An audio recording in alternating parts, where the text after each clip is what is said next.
Good morning everyone, I am Marilu Binugas. In this video, I will try to demonstrate the laboratory for database administration and security. I will try to explain and show the step-by-step how I perform these following tasks using MySQL Workbench and PHPMyAdmin through WAMP. As you can see, I already created the database called CompanyDB. The goal of this task is to control who can access the database and what actions they're allowed to do. This is important to prevent unauthorized changes and access, also to protect the data. As you can see, I already created the database, and this database will store the company data. Now, I will create two users, one with admin user with full privileges and the other one is staff user with limited privileges. In real systems, password should always be strong to prevent unauthorized access. We successfully created the two users. Now I will assign privileges to each user. This is admin user. It has full access. This admin user can read, insert, update, and delete data. This staff user has limited access. The staff user cannot delete the data, which helps protect important records. Then I will apply the changes.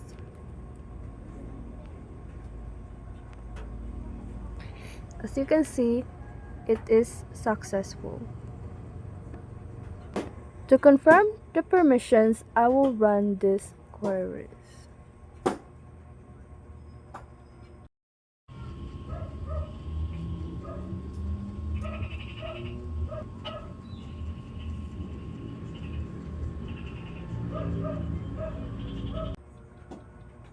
This shows that the privileges were applied correctly. I will now test the permissions that I created, but first I will create a table as the admin.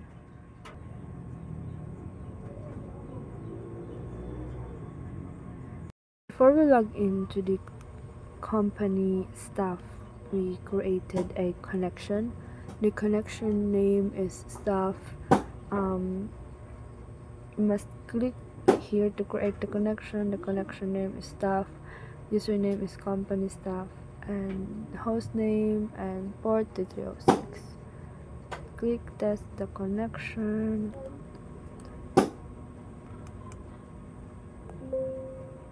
It says successfully made the MySQL connection, and we click OK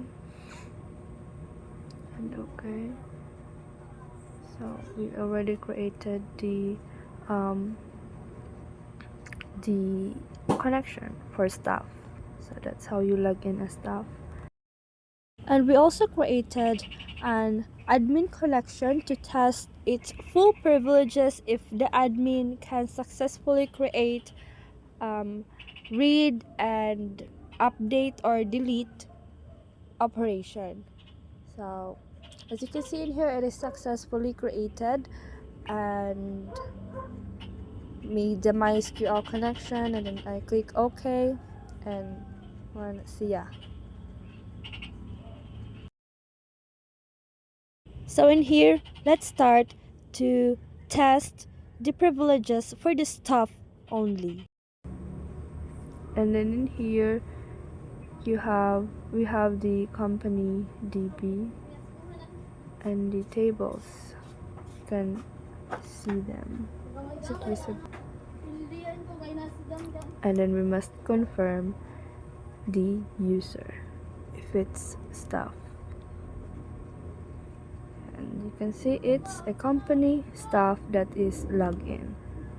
And now because we are logged in as staff, we are now going to test the connection. Test allowed actions. So insert, as what I said, staff can insert and but it cannot delete.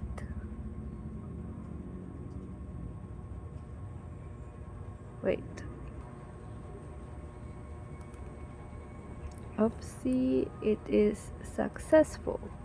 We insert an employee, and as what I said earlier, the staff cannot delete, so we must test that too.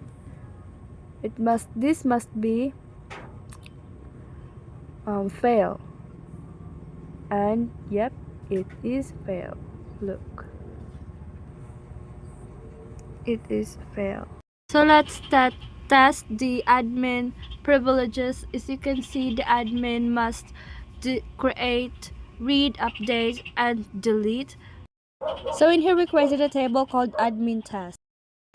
This is the admin, admin. And as you can see, it successfully created the table. Ayaw lang na siya pag pansina. And ang ikaduha is dapat ang admin maka-insert. Can insert. And it successfully insert into the database. And ikatulo is update. Ang admin dapat maka-update and successful sa iyahang pag-update. And ikaupat is dapat maka-delete siya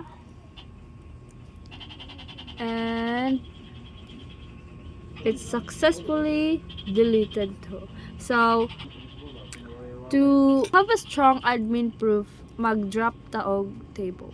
So ato ra pong gi-drop ang ato ang gi-create kagani nga table called admin test.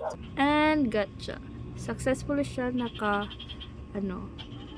drop og table. So this shows the admin user has a full privileges. So it can create tables, insert, update, and delete data. Let's check kung nag-delete na jud ang table. As you can see, clean, na-delete na jud ang tables nga admin test. Okay, humanata sa task 1, magbisaya na lang ko kawa na mao kong English. Humanata sa task 1, nag-assign ta og privileges and na-test na to ang staff nga na siya limited privileges, dili siya maka-delete. And it was successful. Ang admin na ay full privileges. So let's proceed sa task 2. This part focuses on protecting data from errors, duplication, and unauthorized access. Ang objective diri is dapat maka-apply kag basic security and integrity measures. So that's atong una himuon. So dapat mobalik ta atong admin or root nato, dili ta dapat sa staff mag-apply og data integrity rules. So mao niya to ang na-apply nga data integrity rules. And it is all successful.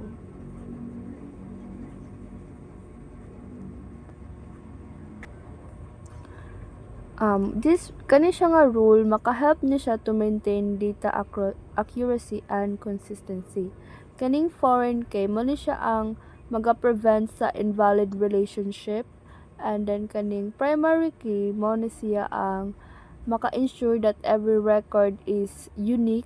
And then kaning not null, kaning mga not null, mo ni siya ang maga-prevent sa missing important data.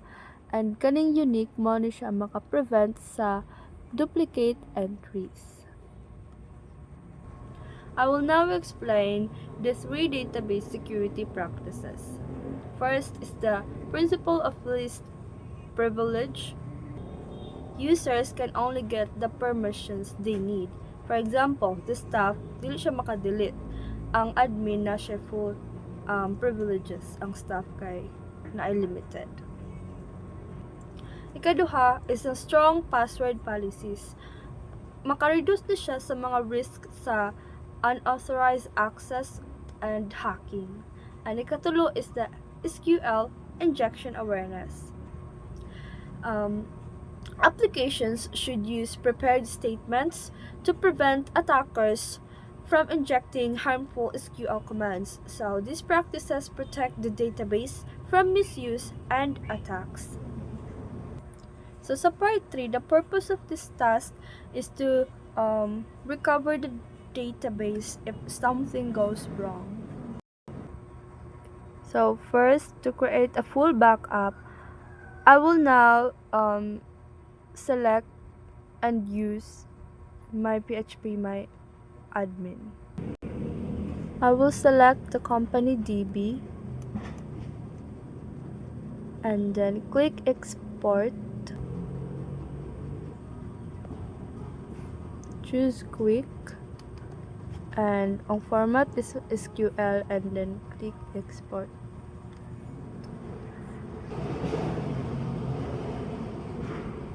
So that creates the full database backup file.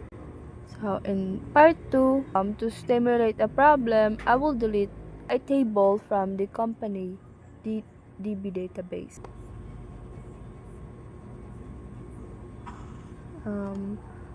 Successfully drop the table.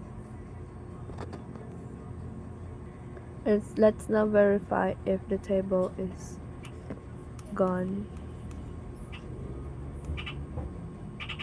So employee department's table is gone. Now I will restore the database using the phpMyAdmin to import the database na ako ang gi-export kaganina. After you click the import, kinahanglan nimo mag-choose og file, of course katong imong gi-export na file kaganina imong pilion, and that is the company/db. And then I'm going to click import.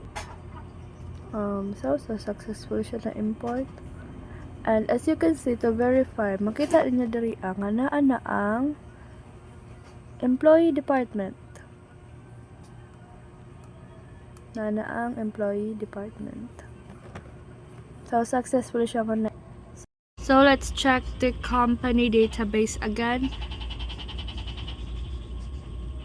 And as you can see, the